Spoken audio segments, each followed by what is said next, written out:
Hey, you guys, thanks for listening in to this episode of Tips with T. On today, we were going to be talking about money and mental health, how financial stress impacts your well being, and what to do about it. Whether we believe it or not, money can have a major impact on our mental health and even our relationship with money. So, in today's episode, we're going to tackle the deep connection between money and mental health.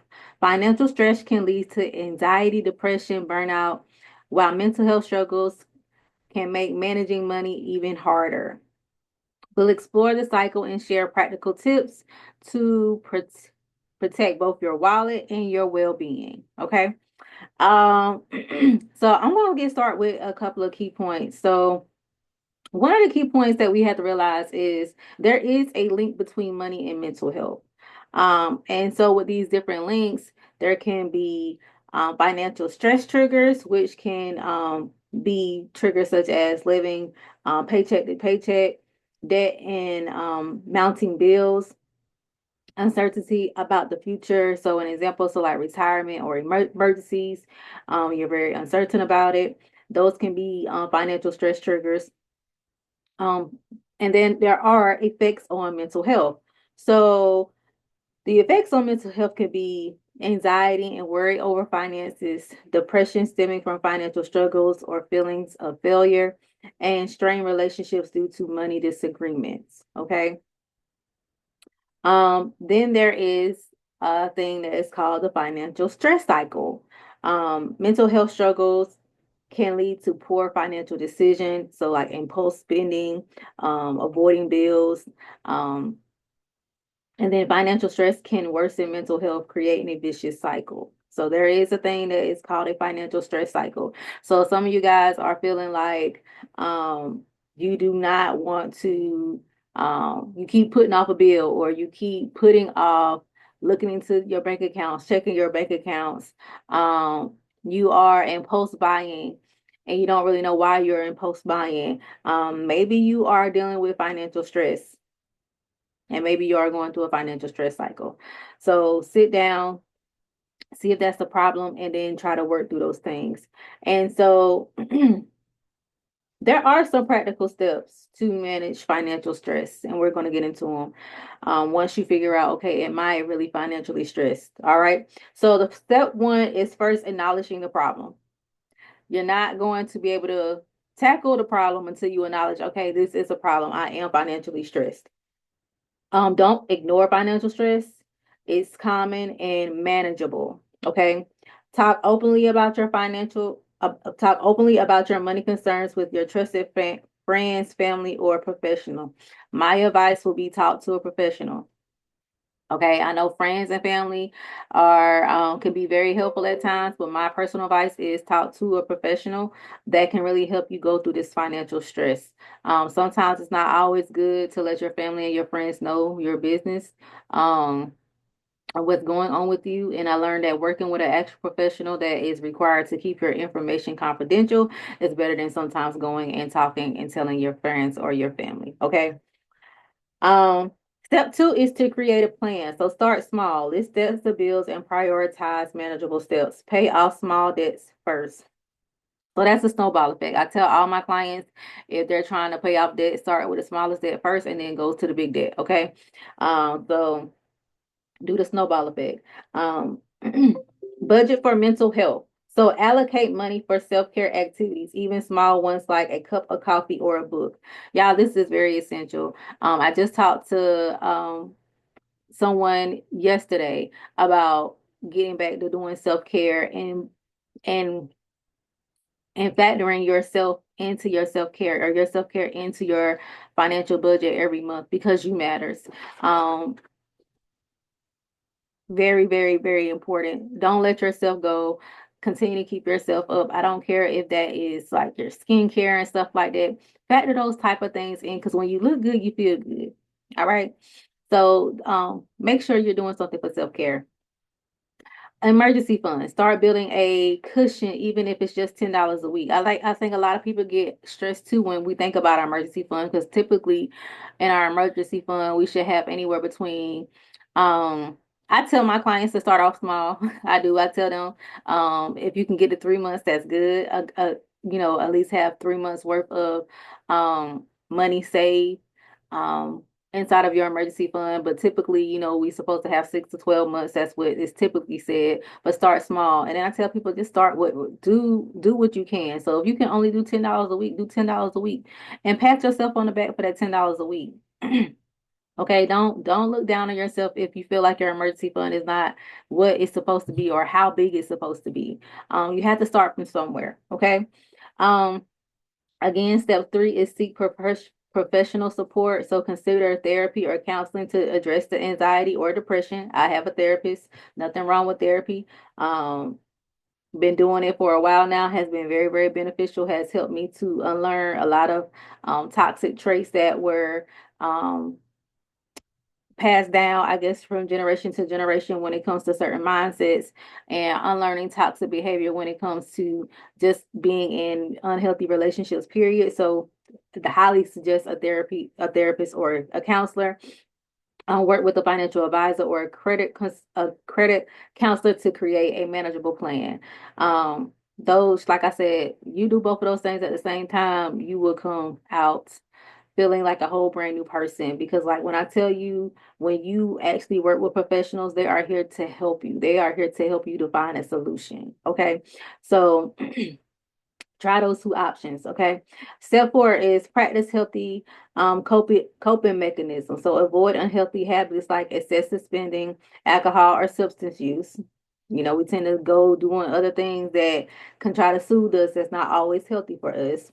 Engage in stress-free reducing activities like exercising, meditating, or journaling. Okay. That's going to help you be able to cope with all the different financial stress that's going on.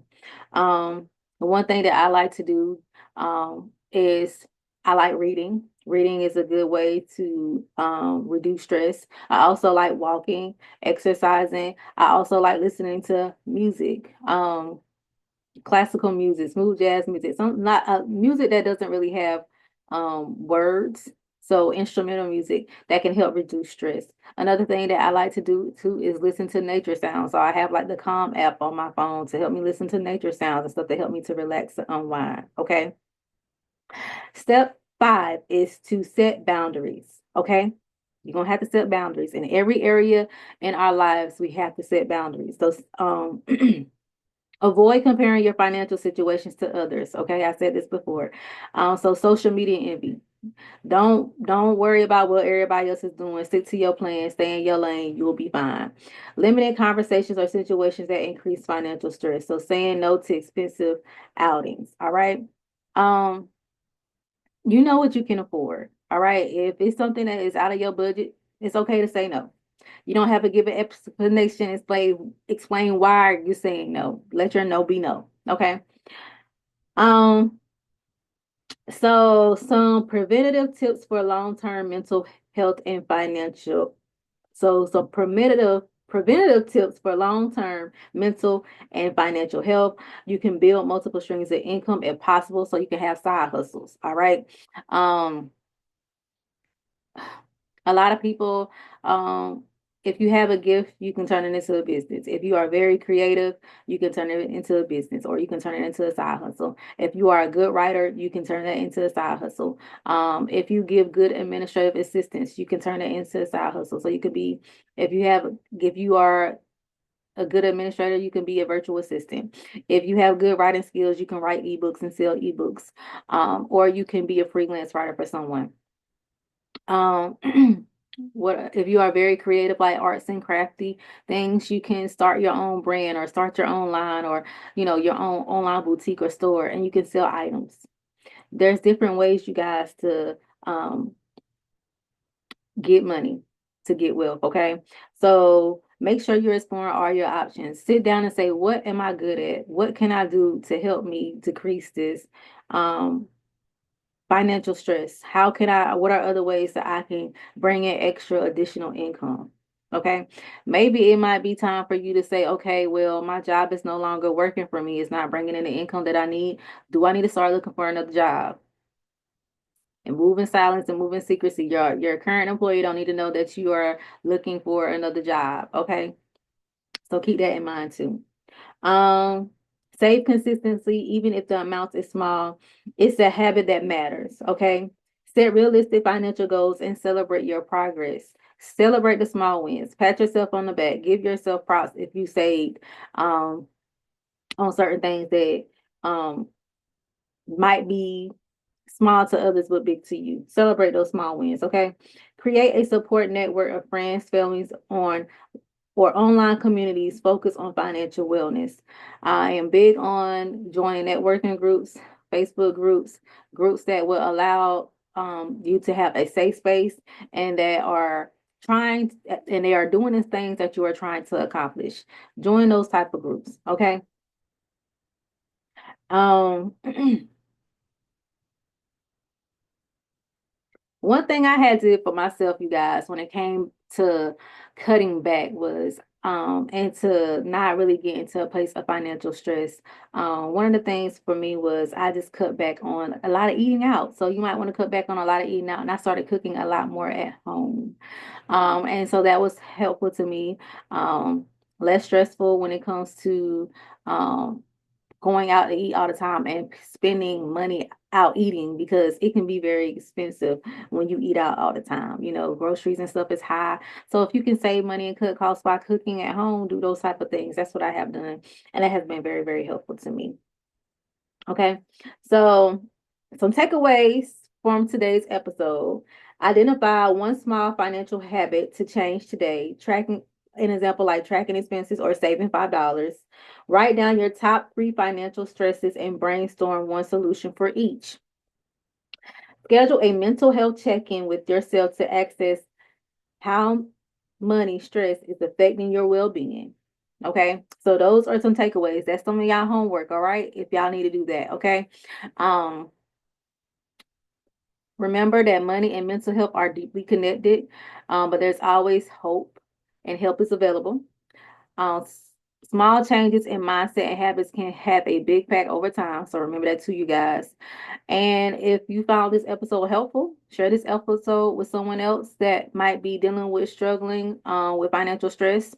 Let them know that they are not alone, that there are people out there that can help them, and there are ways to find solutions.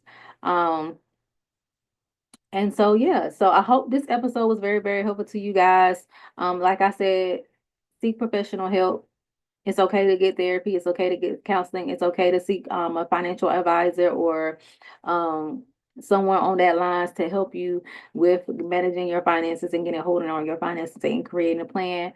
I do financial planning, financial advising. So if you guys would like to book a session with me, feel free to go to my website, which is www.mjfinancial.biz.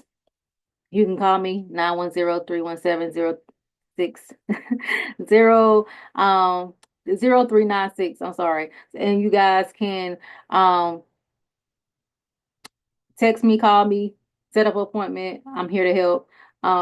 Because this can, our finances can be stressful, you guys. It can really be very, very stressful. So if you guys need someone to um help you walk through this, I'm here. Okay. Again, that number is 910-317-0396. Okay. If you need to text me, you can send me an email at contact@mjfinancial.biz too as well. Like I said, I'm here to help. I'm here to point you in the right direction. If you are like looking for therapy or a therapist, a good platform to use. BetterHelp is a good platform to use. Another good platform to use is Growth Therapy. Okay, so go ahead and start that journey. All that stuff is entwined together, whether we believe it or not.